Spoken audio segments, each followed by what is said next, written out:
Second biggest basketball league sa Pilipinas na MPBL sumagad na sa pag-upgrade ng kanilang liga. Unlimited Pro and Ex-Pro players sa next season handang tapatan ng PBA at Dwight Howard na galit sa PBA. Import height limit requirements pinuna. Yan ang ating mga pag-uusapan para sa video natin na ito.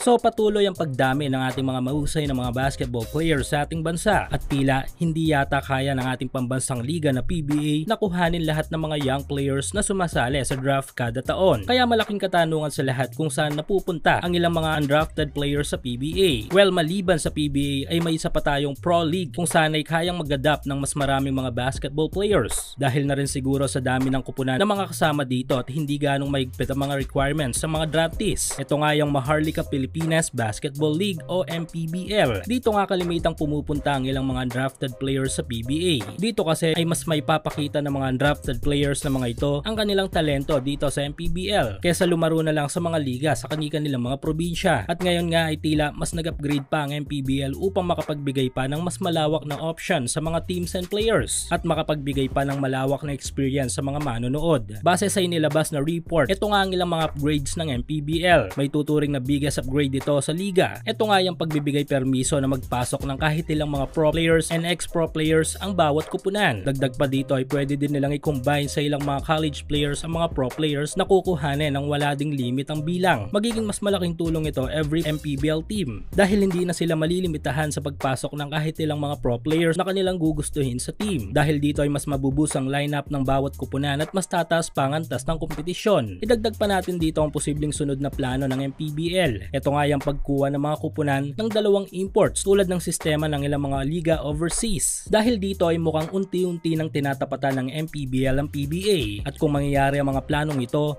ay tiyak na maraming tututok sa liga na ito kesa sa PBA. Karagdagang update para sa mga MPBL fans. Yes, may dalawang kupunang may dadagdag sa liga. Ito nga yung mga kupunang mula Pangasinan at Abra. Mas aabangan at mas kakapanabigan ng MPBL sa kanilang 6th season.